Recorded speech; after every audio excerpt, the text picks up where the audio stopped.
Hello everyone, welcome to my YouTube channel study planner. मैं आपको provide करूंगी science के सभी टॉपिक के लेसन प्लान। इसके लिए आप मेरे चैनल को सब्सक्राइब ज़रूर करें। तो शुरू करते हैं आज की पाठ योजना। आज का टॉपिक है ऊर्जा, एनर्जी। तो सबसे पहले ऊपर हेडिंग डालेंगे पाठ योजना क्रमांक का। बाईं तरफ हम देंगे शाला का नाम, कक्षा, विषय, प्रकरण, और दाईं तरफ हम देंगे दिन, दिनांक, कालखंड और समय। तो सबसे पहला हेडिंग हम डालेंगे सामान्य उद्देश्य का। सामान्य उद्देश्य, अब चूंकि हमारा विषय विज्ञान है तो विज्ञान विषय के लिए हमारा सामान्य उद्देश्य क्या होना चाहिए?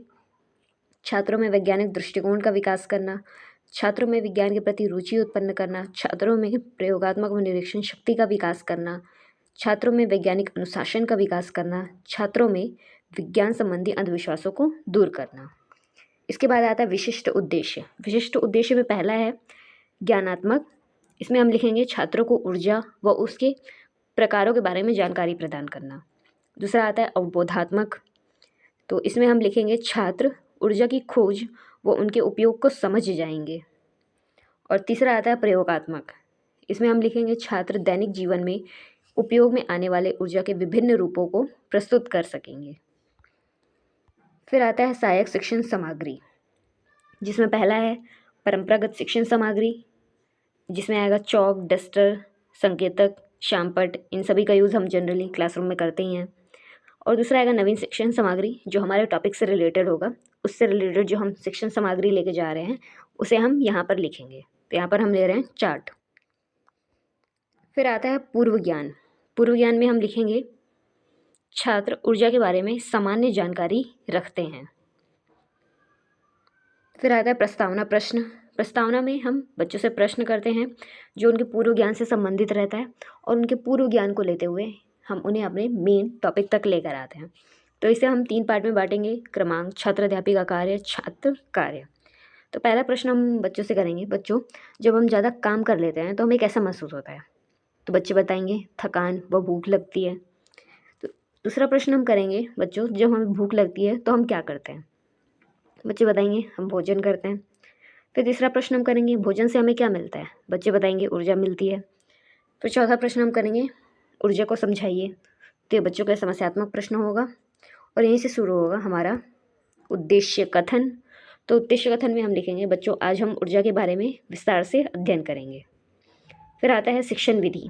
शिक्षण विधि क्या होता है? पाठ प्रस्तुतिकरण का तरीका। तो यहाँ पर हम लिखेंगे व्याख्या सह प्रदर्शन विधि। फिर आता है शिक्षण प्रविधि। शिक्षण प्रविधि अपने पाठ प्रस्तुतिकरण को इंटरेस्टिंग बनाने के लिए हम जिन प्रविधियों का उपयोग करते हैं वो होता है शिक्षण प्रविधि। तो यहाँ पर हम ले रहे हैं उदाहरण प्रविधि और प्रश्नोत्तर प्रविधि। फिर तीसरा आता है शिक्षण सूत्र का। शिक्षण सूत्र क्या होता है? हमारे पाठ प्रस्तुतिकरण को दिशा प्रदान करते हैं। तो इसमें पहला आएगा ज्ञात से अज्ञात की ओर, और दूसरा सरल से जटिल की ओर। फिर आता है प्रस्तुतिकरण।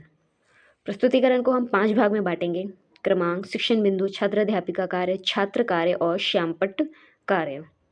तो पहला शिक्षण बिंदु हम ले रहे हैं प्रस्तावना। छात्र अध्यापिका कार्य में हम पूरा इंट्रोडक्शन देंगे ऊर्जा के बारे में, ऊर्जा क्या है, कहाँ से इसकी खोज हुई, इन सभी के बारे में। तो छात्र अध्यापिका कार्य में हम लिखेंगे कि ऊर्जा द्वारा हम कोई भी कार्य कर सकते हैं। किसी भी कार्य को संपन्न करने के लिए हमें श्रम करना पड़ता है। किसी भारी वस्तु को उठाने के लिए अधिक कार्य करना पड़ता है, और इसमें ऊर्जा की आवश्यकता होती है। हमारे शरीर में भी एक निश्चित मात्रा में ऊर्जा की आवश्यकता होती है। छात्र कार्य में हम लिखेंगे छात्र ध्यानपूर्वक सुनेंगे, और श्यामपट्ट कार्य में हम जो पढ़ाने वाले हैं उसका हेडिंग डाल देंगे। फिर आगे लिखेंगे हमारे शरीर को ऊर्जा की आवश्यकता होती है, जितना अधिक हम कार्य करेंगे उतनी अधिक ऊर्जा की खपत होगी और हमें थकान महसूस होती है। फिर दूसरा शिक्षण बिंदु हम डालेंगे मनुष्य और ऊर्जा। इसमें हम लिखेंगे जब मनुष्य गुफाओं में रहता था तब वह अपने शरीर की ऊर्जा का ही उपयोग करता था। धीरे धीरे उसने पालतू जानवरों की ऊर्जा का उपयोग करना शुरू किया। लकड़ी को ईंधन जैसे इस्तेमाल करके आग की ऊर्जा का उपयोग शुरू किया। इसके बाद पेट्रोल से चलने वाले इंजन बनाने लगे। इनका उपयोग कार, ट्रकों, बस, जहाज़ों आदि में किया जाने लगा। फिर इसके बाद छात्र कार्य में लिखेंगे छात्र ध्यानपूर्वक सुनेंगे व महत्वपूर्ण बिंदुओं को नोट करेंगे। फिर इसके बाद आता है विकासात्मक प्रश्न का। अब ऊपर हमने जो 2 बिंदु पढ़ाए हैं उससे संबंधित बच्चों से एक प्रश्न करेंगे कि बच्चों, मनुष्य ईंधन के लिए किसका उपयोग करता है? बच्चे बताएंगे लकड़ी का उपयोग ईंधन के रूप में करता है। फिर उसके बाद अगला बिंदु आता है ऊर्जा के प्रकार का। छात्राध्यापिका कार्य में हम ऊर्जा के प्रकार को बताएंगे कि ऊर्जा को 2 प्रकार से बांटा जा सकता है, पहला स्थितिज ऊर्जा और दूसरा गतिज ऊर्जा। हम पट्ट कार्य में हम हेडिंग लिख देंगे ऊर्जा के प्रकार। पहला देंगे स्थितिज ऊर्जा। स्थितिज ऊर्जा क्या होती है? स्थितिज ऊर्जा संग्रहित ऊर्जा है एवं स्थिति की ऊर्जा है। अब इनमें कौन कौन सी ऊर्जा आती है? रासायनिक ऊर्जा, पहला है रासायनिक ऊर्जा। रासायनिक ऊर्जा परमाणुओं एवं अणुओं में संग्रहित ऊर्जा है। जैव भार, पेट्रोलियम, कोयला आदि इन सभी के उदाहरण हैं रासायनिक ऊर्जा के। फिर आता है नाभिकीय ऊर्जा। नाभिकीय ऊर्जा में परमाणु के नाभिक में संग्रहित ऊर्जा नाभिकीय ऊर्जा कहलाती है। इसका एग्जाम्पल है यूरेनियम। छात्र कार्य में लिखेंगे छात्र ध्यानपूर्वक सुनेंगे व महत्वपूर्ण बिंदुओं को नोट करेंगे।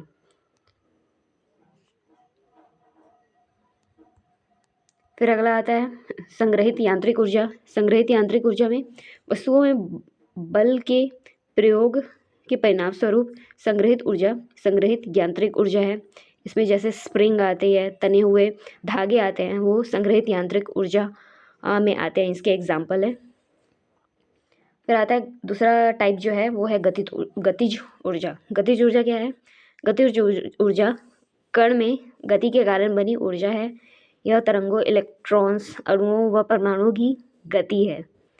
इसमें आते हैं पहला टाइप आ रहा है इसमें विकिरण ऊर्जा। विकिरण ऊर्जा क्या है? यह विद्युत चुम्बकीय ऊर्जा है जो अनुप्रस्थ तरंगों में गति करती है। इसके उदाहरण है एक्सरे, गामा किरणें, सूर्य की किरण आदि विकिरण ऊर्जा है।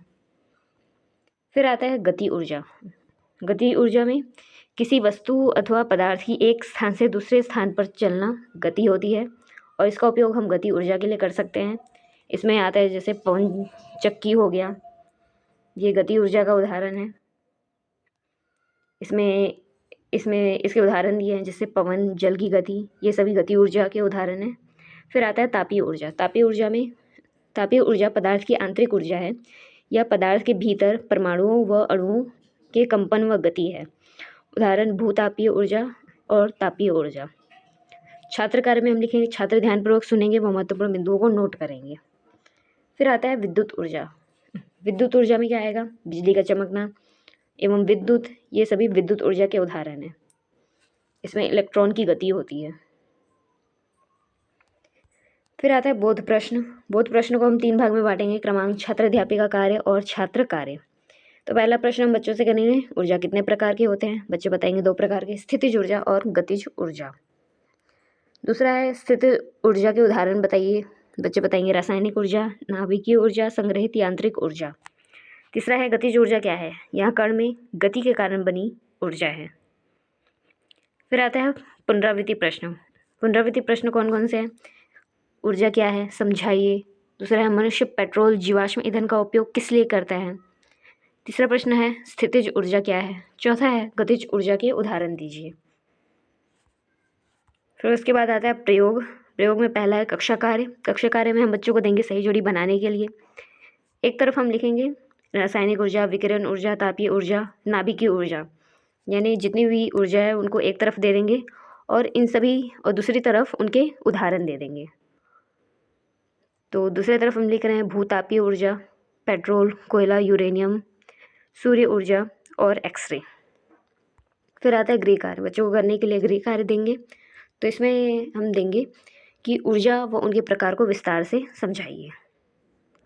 और आखिरी में हम लिखेंगे पर्यवेक्षक हस्ताक्षर और छात्र अध्यापिका हस्ताक्षर।